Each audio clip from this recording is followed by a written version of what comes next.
Si paman pun mengikutinya. Setelah kereta melewati terowongan, mereka pun bersiap untuk menerobos. Mereka mulai melawan para zombie satu persatu. Terlihat Sekwu dengan senjata tamengnya menghajar para zombie. Si paman terus memukul zombie dan membanting-banting zombie tersebut. Sedangkan pria SMA menghajar para zombie satu persatu dengan tongkat baseballnya. Mereka pun berhasil melewatkan para zombie tersebut dan masuk ke gerbong pertama. Saat mereka membuka gerbong yang kedua, pria SMA pun terkejut dan tidak tega harus melawan teman-temannya yang telah menjadi zombie. Akhirnya, paman dan Sekwu pun melawan para zombie tersebut tanpa bantuan si pria SMA tersebut. Mereka pun kesulitan melawan para zombie itu. Sampai kemudian kereta memasuki terowongan dan menjadi gelap. Terlihat para zombie berhenti menyerang yang membuat mereka kemudian menjadi bingung. Saat bola-bola terjatuh, zombie mulai fokus pada suara tersebut, di mana terlihat Sekwu memukulkan stick baseball untuk membunyikan suara dan para zombie pun bergerak mengikuti suara tersebut. Mereka pun mulai bergegas pergi dan menutup pintu gerbong yang berhasil mereka lewati. Mereka beristirahat terlebih dahulu. Sambil mengatur rencana, Sekwu pun meminjam HP si paman untuk menuliskan nomornya tersebut. Lalu kereta mulai masuk ke terowongan kembali.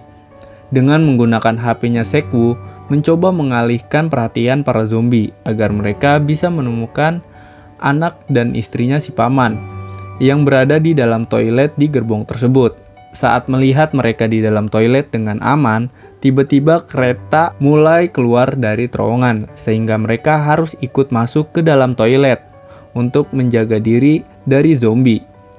Sekwu mencoba melihat rute agar dia tahu kapan kereta akan masuk ke dalam terowongan lagi. Di sisi lain, si gadis SMA mengabarkan kepada para penumpang kereta tentang temannya yang masih hidup dan akan segera menuju ke sana. Salah satu pria pun memprovokasikan para penumpang agar menolak keberadaan Sekwu dan yang lainnya. Kereta kembali memasuki terowongan lagi. Mereka mulai bergegas keluar dari toilet dengan rencana yang disiapkan oleh Sekwu. Mereka pun naik ke atas kabin dengan berjalan merayap untuk melewati para zombie yang berada di bawahnya.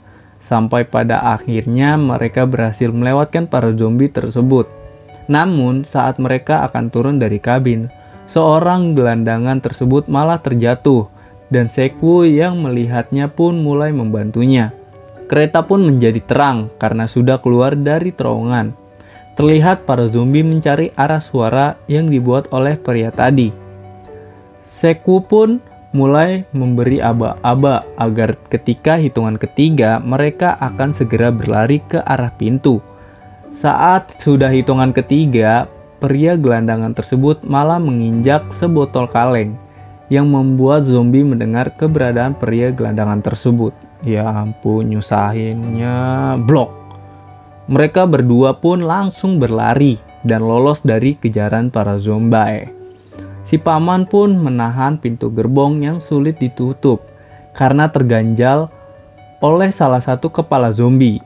Mereka pun mencoba membuka pintu gerbong berikutnya, namun mereka kesulitan karena orang-orang berada dalam gerbong tersebut mengikat pintu gerbong yang telah terprovokasi oleh pria tersebut. Sekwu pun membantu si paman yang mulai lelah menahan pintu, di mana pria SMA pun memukul kaca untuk memecahkan kaca tersebut. Tanpa disadari, tangan si paman pun digigit oleh salah satu zombie dan terlihat pria SMA berhasil memecahkan kaca pintu gerbong. Namun, para penumpang di gerbong depan tetap kekeh untuk menutup pintu gerbong satunya agar Sekwu dan kawan-kawan tidak bisa masuk. Istri si paman pun menangis karena melihat suaminya yang telah tergigit oleh zombie. Melihat pintu yang sulit ditahan, si paman pun meminta Sekwu untuk membantu yang lain dan memintanya untuk membantu istrinya yang sedang hamil. Pintu yang ditahan oleh si paman pun jebol oleh para zombie. Mau tidak mau, si paman merelakan dirinya menahan para zombie dengan badan dan kekuatannya. Dengan bantuan Sekwu, pintu pun berhasil terbuka dan mereka pun berhasil masuk terkecuali seorang nenek yang di depan mata kepala saudaranya sendiri diterkam oleh para zombie. Setelah pintu ditutup, Sekwu pun menghajar pria tersebut. Karena kelakuan pria tersebut seharusnya korban-korban berhasil selamat. Bukannya merasa bersalah, pria tersebut malah memprovokasi lagi dengan meragukan kesehatan Sekwu dan orang-orang yang baru datang. Dengan mengatakan mungkin dia sudah terkena gigit zombie. Penumpang kereta pun mengusir mereka untuk pindah ke gerbong depan. Setelah Sekwu dan yang lain pergi, orang-orang berusaha mengikat pintunya lagi agar tidak bertemu Sekwu dan kawan-kawan lagi. Terlihat seorang nenek yang kesal dengan kelakuan orang-orang yang berada di gerbong bersamanya, kemudian memutuskan untuk membuka pintu gerbong yang berisikan zombie. Akhirnya, zombie pun menyerang orang-orang yang berada di dalam gerbong tersebut. Sekwu dan kawan-kawan menunggu tiba di stasiun Busan dengan kondisi yang muram dan ketakutan. Sekwu pun menelpon seseorang untuk memastikan apakah keadaan di Busan benar-benar aman. Masinis dengan tiba-tiba harus menghentikan keretanya karena jalur keretanya yang tertutup oleh kecelakaan kereta lain. Masinis mulai memberitahu akan kejadian yang dialami di depan matanya, di mana masinis tersebut menyarankan mereka untuk turun, untuk mencari kereta lain atau menunggu datangnya bantuan.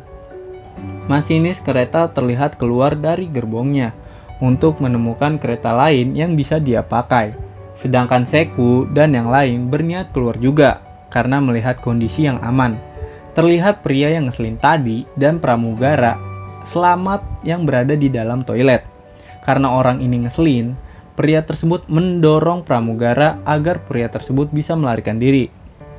Sekwu dan yang lain akhirnya menemukan gerbong yang kosong. Namun, tiba-tiba ada kecelakaan kereta yang membuat mereka terpisah dengan pria dan gadis SMA tersebut. Di saat pria SMA berusaha memecahkan kaca, tiba-tiba muncullah pria ngeselin ini nih. Lalu mendorong gadis SMA hingga gadis SMA tersebut harus tergigit oleh zombie. Pria SMA yang melihatnya tersebut pun dengan rasa sedih dan berat hati, dia merelakan dirinya digigit oleh gadis SMA yang sudah menjadi zombie. Masinis kereta yang melihat pria ngeselin itu dikejar oleh zombie dan terjatuh. Masinis pun keluar dari gerbongnya untuk membantu pria tersebut. Bukannya berterima kasih, pria tersebut malah mendorong masinis tersebut hingga akhirnya masinis tersebut tergigit oleh zombie. Pria tersebut pun melarikan diri. Di sisi lain, Sekwu menemukan jalan keluar dari reruntuhan gerbong kereta. Tanpa disangka, kaca gerbong yang berisikan zombie pun pecah, di mana akhirnya seorang pria gelandangan mengorbankan dirinya untuk melawan zombie tersebut. Mereka bertiga pun berlari mengejar kepala kereta yang sedang berjalan, di mana kita dilihatkan berapa banyak zombie yang mengejar mereka bertiga. Pada akhirnya, mereka berhasil naik dengan selamat ke atas kereta.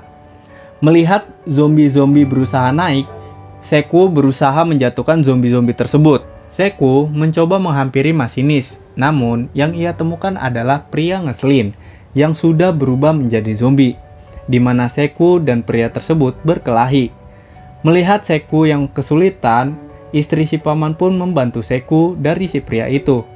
Namun, zombie itu malah berpaling ke istri si paman dan menyerangnya. Namun, Sekwu mengorbankan dirinya agar istri si paman tidak terkena gigitan si zombie. Dan Sekwu pun melempar zombie tersebut dari atas kereta. Sekwu yang menyadari dirinya sudah tergigit oleh zombie, Sekwu menyuruh anaknya dan istri si paman untuk masuk ke dalam gerbong kereta dan berkata kepada anaknya agar anaknya tetap berada di sisi istri si paman sampai mereka tiba di stasiun Busan. Lalu, Sekwu berjalan ke belakang kereta sambil teringat dirinya bersama anaknya dulu. Kemudian Sekwu menjatuhkan dirinya dari kereta, di mana terlihat anaknya menangis sedih karena harus kehilangan sosok ayahnya. Kereta akhirnya tiba di terowongan yang sudah dijaga oleh pasukan militer kota Busan. di mana dipenuhi oleh mayat-mayat zombie. Mereka berdua pun memasuki terowongan tersebut dan menyusuri terowongan tersebut. Para pasukan militer pun bersiap untuk menembak mereka berdua karena mengira itu adalah zombie. Untungnya mereka berjalan sambil bernyanyi. Pasukan militer pun menyadari bahwa mereka berdua adalah manusia yang masih selamat. Lalu pasukan militer pun bergegas menyelamatkan mereka berdua. Film pun selesai. Gimana filmnya? Seru kan? Emang film-film Korea tuh jarang banget mengecewakan, bre. Mantap dah. Dari sini kita bisa tahu nih sifat-sifat manusia. Ada yang saling membantu, ada yang ngeselin kayak pria yang itu, goblok. Ada juga yang pengertian, mengorbankan diri demi orang lain. Mungkin segitu aja video dari kita. Sampai jumpa di video selanjutnya. See you!